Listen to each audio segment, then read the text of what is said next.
والے رستے دیکھے والے ہیں، سنی ماں کا لال ہاتھ اٹھائے گا، ہم بریلی والے ہیں۔ نحمده ونصلی ونسلم علی رسولہ الکریم، اما بعد۔ حضرات اہل سنت، میری گفتگو مولوی اظہر دیوبندی سے ہوئی۔ اس سے گفتگو کا موضوع تھا کہ میلاد النبی جائز ہے یا نہیں ہے، ٹھیک ہے۔ اب چونکہ دیوبندی اپنے آپ کو حنفی کہتے ہیں تو ہم کسی بھی چیز کے جائز اور ناجائز ہونے کا معیار حنفیت کو رکھیں گے، کیونکہ سامنے والا غیر مقلد نہیں ہے کہ جو ہم ان کو قرآن و حدیث کی دلیل دے تو ہی مانے۔ تو میں نے امام اعظم ابو حنیفہ کے مذہب کا ایک بہت مشہور قاعدہ، مشہور اصل پیش کیا کہ اشیاء میں اصلی باحت ہے، یعنی ہر چیز جائز ہے جب تک اس کی ناجائز کی دلیل نہ آ جائے۔ تو اس پر وہ فقہ حنفی ہونے کا دعویٰ تو کرتے ہیں اپنے آپ کو یہ دیوبندی، لیکن امام اعظم ابو حنیفہ کے مذہب کے کیسے یہ لوگ مخالف ہے کہ امام اعظم کے اصل کو ہی انکار کر دیا، کہاں لکھا ہے امام اعظم نے جائز ہے، حالانکہ قاعدہ کہتے ہی اسے ہے کہ جس کے تحت کئی سارے احکام آتے ہو، اور امام اعظم نے ایک قاعدہ بیان کیا ہے۔ اب ساری چیزیں، سارے احکام اس کے اندر آئیں گے، کئی سارے احکام آتے بھی ہے، دیوبندی فتوے میں بھی اس کو نقل کرتے ہیں، لیکن اپنے عوام کو اس اصل سے جاہل رکھتے ہیں، اور میلاد کے موضوع پر وہ لوگ غیر مقلد وہابی بن جاتے ہیں، امام اعظم کے مذہب کو چھوڑ دیتے ہیں۔ خیر، اللہ پاک ان بدبختوں کے شر سے ہمارے ایمان و عقیدہ کی حفاظت فرمائے۔ السلام علیکم ورحمۃ اللہ وبرکاتہ۔ اظہر قاسمی صاحب خیریت سے ہیں؟ جی الحمدللہ۔ اظہر قاسمی صاحب، میں یہ جاننا چاہ رہا تھا کہ عید میلاد النبی صلی اللہ علیہ وسلم منانا یہ بدعت ہے یا ناجائز ہے یا جائز ہے، کیا آپ مانتے ہیں؟ آپ کے بقول کیا ہے؟ ہم تو اس کو جائز مانتے ہیں۔ جائز مانتے کیا ہے؟ سنت ہے، فرض ہے، واجب ہے، مستحب ہے، کیا ہے؟ مستحب مانتے ہیں۔ کون سا؟ اب آپ بھی جواب دیجیے نا، آپ بھی جواب دیجیے۔ لگاتار سوال کرنے سے بہتر یہ ہے، ایک سیکنڈ، لگاتار سوال کرنے سے بہتر یہ ہے کہ آپ بھی اپنا موقف ظاہر کریے۔ میں نے کیا کہا کہ عید آپ پہلے میرا بات مکمل ہوگا، اس کے بعد آپ نہیں، ایسا نہیں ہوتا۔ پہلے آپ اپنا موقف ظاہر کریں، جیسے میں نے کھل کے ظاہر کیا، ٹھیک ہے؟ میں نے کچھ چھپایا نہیں، اس طرح آپ بھی ظاہر کریں۔ عید میلاد النبی کا مولود جو ہے کتابوں میں ہے، جی، جو مولود ہے اللہ کے نبی صلی اللہ علیہ وسلم کی پیدائش، سب کو خوشی ہے، ٹھیک ہے؟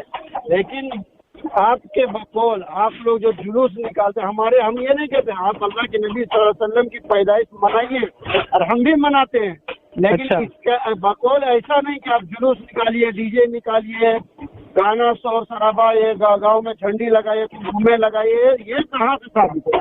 ہم اللہ کے نبی صلی اللہ علیہ وسلم کی پیدائش میں جو خوشی منائے، قرآن پڑھیے، درود پڑھیے، ہم سے یہ کرتے بھائی، اللہ کے نبی صلی اللہ تعالیٰ علیہ وسلم کی پیدائش کے لیے سب کو خوشی، کس کو نہیں؟ لیکن یہ نہیں نا جو شریعت میں نیا داخل کر دے کچھ بھی۔ اللہ کے نبی صلی اللہ علیہ وسلم نعوذ باللہ کیا بھول گئے تھے یہ بولنے کے لیے؟ کیا آپ کے جو علماء نے اس کو ایجاد کیا کہ ان کو معلوم پڑا اللہ کے نبی صلی اللہ علیہ وسلم کے نعوذ باللہ صحابہ کو امام ابو حنیفہ، امام شافعی، امام مالک، بڑے بڑے پیران پیر جو گئے گزرے ہوئے، ان کو نہیں معلوم تھا؟ اچھا اظہر صاحب، آپ جیسے کہہ رہے ہیں کہ اگر اس دن ڈی جے نہ نکالا جائے اور یہ جو خرافات نہ کیا جائے، بلکہ ذکر و تلاوت کیا جائے، حضور کی ولادت کا تذکرہ کیا جائے، تو یہ جائز ہے نا؟ جواب کریں نا بھائی۔ ہاں، تو یہ جائز ہے نا؟ ہاں، لیکن آپ کے علماء کہتے ہیں اس تاریخ کو یہ سب کرنا جو ہے یہ دن مخصوص کر کے کرنا ہے، اور یہ بھی ناجائز ہے، بدعت ہے۔ ابھی علماء کے اوپر نہ ہے آپ جو موقف بیان کر رہے ہیں، آپ کا اپنا موقف ہے، آپ کے علماء کا موقف ہے؟ علماء کے موقف ٹھیک ہے، میں مان رہا ہوں، یہ نہیں کہہ رہا ہوں میں، میرے کہنے کا مطلب مثال یہ ہے کہ آپ منائیے، لیکن ایسا بھی مت کیجیے جیسے ابھی غیر مسلموں جو جینتی مناتے ہیں، جس طرح ابھی بریلیوں منانے چالو کیا۔ اظہر صاحب، میں آپ سے یہ کہہ رہا ہوں، آپ نے جو کہا منائیے، ہم بھی مناتے ہیں، تو یہ جو آپ نے کہا یہ آپ کا اپنا ذاتی موقف ہے یا آپ کے علماء کا موقف ہے؟ ہمارے علماء کا بھی موقف ہے کہ ہمارے علماء کیا ہے کہ پڑھیے، ان کے اوپر ضرورت پڑھیے، جتنا ضرور۔ میں آپ کے گھر کی کتابوں سے اور آپ کے گھر کے علماء کی ویڈیو شیئر کر دوں گا۔ ابھی آپ ہمارے علماء، پہلے ہمارا بھی موقف سن لیجیے کہ آپ اپنے ذاتی موقف سنیے نا، ذاتی موقف ہمارے علماء کے اوپر مت آئیے، آپ قرآن اور نہیں، میں یہ کہہ رہا ہوں